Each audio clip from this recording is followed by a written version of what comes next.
States are not just works of fiction. You may recall recently that there was a volcano eruption in Hawaii. Hello दोस्तों welcome to SK reacts वजह सां ॾिसण वारा हूं 5 deadly natural phenomena America has that Britain doesn't त हलूं था अॼु जी वीडियो जी जाने And that's true. In fact, it's true for most countries that aren't called the United States of America, where 90% of all F5 tornadoes ever recorded took place. Hello, I'm Lawrence and I'm on a quest to uncover all of the memos that Britain and America lost in the pond, and one of those memos pertains to deadly natural phenomena. Last week a tornado ripped through Nashville and it got me thinking about how America is very extreme when it comes to some of these natural phenomena in a way that Britain isn't. And for anybody who's looking to move to the United States, it's good to keep these things in mind. Just keep in mind they are rare, right? So it's not like a Roland Emmerich movie every day in this country, but it is pretty staggering how Mother Nature can be quite a bit more overbearing in the United States. And if you think this video is just going to be Lawrence moaning about the snow again, you would be incorrect, because over half of the entries on this list are not even weather related. Well, actually one might be with a technicality. And so without further ado, let's take a look at 5 deadly natural phenomena that America has that Britain doesn't. Yes, earthquakes, and there is a reason that I specified magnitude 7, because Britain has never had one. In fact, the worst it's ever had was a 6.1 magnitude earthquake, and that didn't kill anybody. In Britain, that's sort of par for the course. Deaths as a result of an earthquake are incredibly rare. The only earthquake I remember living through in Britain was one that emanated from the Lincolnshire town of Market Raisin, and as I recall, the extent of the damage that day was a fallen patio set. But magnitude 7 earthquakes or above are not just these sort of fictional events that are reserved for films like the imaginatively titled Earthquake. These have actually happened in American history. In fact, one happened just last year in California. I remember all of these famous people on social media posting pictures and videos of their swimming pools swaying from side to side and the dogs looking confused. And it's not really surprising that this happened in California, because California is sort of the capital of America's most deadly earthquakes. Indeed, the nation's most deadly earthquake occurred in 1906 in San Francisco, when a frankly astonishing 3,000 people perished amid a 7.9 magnitude earthquake. Now, since that deadly earthquake in San Francisco, California has, of course, endured some terrible earthquakes in the century that has passed. It's also waiting, of course, for the so-called big one, which, you know, some people think is inevitable. Either way, once you get past all of these quakes and shakes, I am assured that California truly is the golden state. That is, once you've also got past these. We saw it in Australia at the beginning of this year, as the bushfires that engulfed that country. We see them, of course, every single year in the United States. Specifically, from a news standpoint, you tend to see them in California. But I've seen at least smoke from wildfires in Utah and Idaho, so it's not just a California issue. That just happens to be where some of the deadlier wildfires occur in the US, but not the deadliest of all time. That very unwanted record goes not to California or Utah or Idaho, but to Wisconsin. That's right, the Peshtigo fire of 1871 killed upward of 1,500 people, and there's a weird reason that you might not have heard of it. It may have burned through 1.2 million acres and been the deadliest wildfire in US history, but due to a stunning coincidence, it was largely buried in the newspapers of the day, where it was overshadowed by another fire that broke out that day, a fire that history will remember as the Great Chicago Fire. And the Great Chicago Fire also overshadowed the Great Michigan Fire. It's like how John F. Kennedy's death overshadowed that of C.S. Lewis and Aldous Huxley. What are the chances? Well, for decades, some theorized that all of the fires were caused by the very same thing, that being debris falling to Earth from a missing comet. But in recent times, scientists have ruined that theory by pointing out that actually, to the touch, comet debris is actually cold and would probably extinguish the fire, so it was aliens. Meanwhile, people very rarely die in wildfires in Britain, if at all, though wildfires do indeed exist there. The same cannot be said of our next entry.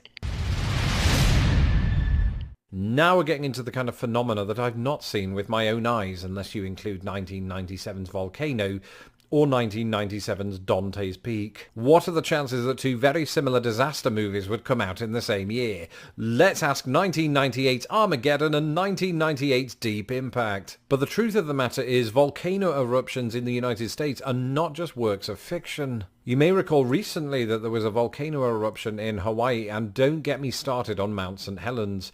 Actually do, because that represents the deadliest eruption in US history. In 1980, Mount St. Helens erupted, killing 57 people. And over the course of the next decade, it would see more and more eruptions. And this isn't surprising, because if you look at a map of the west coast of the United States, or just the west coast of the Americas in general, look at all those active volcanoes. That's where they sit. I blame Pangea for breaking up, because it's enough to put me off moving to the Pacific coast. And if one of those blows, not even Pierce Brosnan can help me. Now, having looked at a map of all of the active volcanoes in the United States, here are all of the active volcanoes in Britain. That's right, there are precisely no active volcanoes in the entirety of Britain. So Britain is thankfully unlikely to match the death toll at Mount St. Helens. Unfortunately, our next entry far surpasses it. So to use language that you're more likely to hear in this, my adoptive country, Category 5 hurricanes are like totally the worst. Literally true, the deadliest natural disaster in American history was the Great Storm of 1900. Striking Galveston, Texas, it is believed to have killed between 6,000 and 12,000 Americans. But this was a Category 4 storm. The deadliest Category 5 storm was the Okeechobee Storm of 1928, which killed 2,500 Americans and 1,600 others elsewhere. In recent times, you probably remember Hurricane Katrina, which was also a Category 5 storm and of course led to thousands of fatalities in New Orleans and some of the surrounding areas and states as well. And if you're watching this from Britain, you might be thinking, what? We don't have hurricanes in Britain, and deadly ones at that. Well, the truth is people have died as a result of hurricanes in Britain, just not Category 5 hurricanes. And that's because in Britain there has never been a Category 5 hurricane on record. And that includes the most famous storm in living memory, that would be the Great Storm of 1987, which nonetheless did kill 18 people and 15 million trees. And all this after the weatherman Michael Fish reported that there wasn't going to be a hurricane, so we weren't prepared. Thankfully it happened at night, so most people were asleep in their soft beds. Same can't be said for the trees, which ironically did provide material for some of the bed frames. No, in Britain, hurricanes are sort of rare. We'll usually get what they refer to as the tail end of the hurricane. And speaking of tails...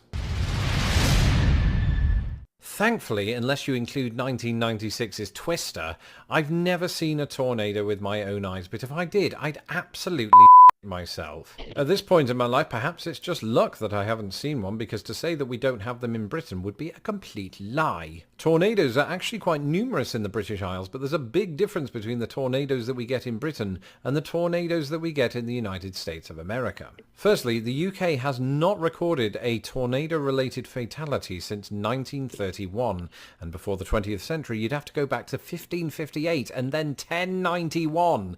Historically, around only 12 people have been killed by tornadoes in Britain. And that's because British tornadoes just aren't very powerful. The one that ripped through London in 1091 is believed not only to be the oldest known tornado in British history, but possibly the strongest. They theorised that it might have been a Category 4 tornado, suggesting that anything above that, aka an F5 tornado, has never made landfall in Britain. And that's true. In fact, it's true for most countries that aren't called the United States of America, where 90% of all F5 tornadoes ever recorded took place. Now, 37% of those took place in either Oklahoma, Kansas, or Texas. You would expect that they're in the Great Plains. But surprisingly, the Great Plains did not play host to the deadliest tornado in US history. That would go to the tri-state area of Indiana, Illinois, and Missouri. That 1925 Twister killed 58 times the UK's all-time total. If you're sitting at home and doing the maths on that, stop right now, because I'm just going to tell you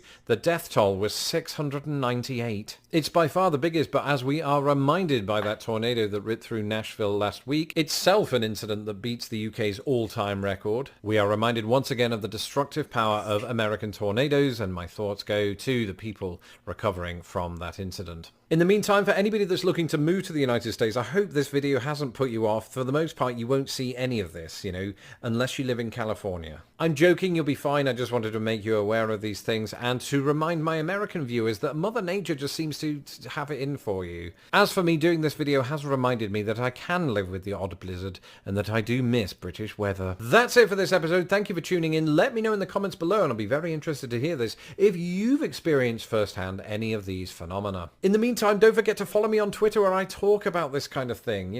Not just natural disasters, but the sort of the British versus American thing, basically. You can follow me at Lost in the Pond US, and don't forget to subscribe to this channel so that my videos don't get lost in the pond. Finally, a volcano-sized thank you to all of my patrons who make these videos possible. If you would like to become a patron of Lost in the Pond, you can do so at patreon.com/lostinthepond. Anybody that does so will get access to my secret live stream, and anybody who pledges $5 or more a month will get access to not only that, but my secret podcast and more. Until next time, check your alerts for my next video, not for a tornado.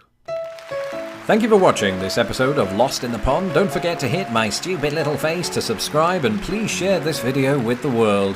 Hit me up on Twitter, Instagram and Facebook, and if you would like to support this channel, please do so at patreon.com/lostinthepond. 5 अक्टूबर जी शायद date हुई त कश्मीर में हिकु वॾो भयानक earthquake ज़िलज़िलो आयो हो, जंहिंमें इलाही अमवात वग़ैरह थी हुयूं। इन जे बारे में असां टेन में ॿुधियोसीं। बाक़ी अॼु जी वीडियो तव्हांखे कीअं लॻो ज़रूरु कमेंट सेक्शन बॉक्स में ॿुधायो। मूंखे जो इजाज़त, मिलंदा रहंदासीं। पंहिंजो ख़्यालु रखो। अल्लाह हाफ़िज़।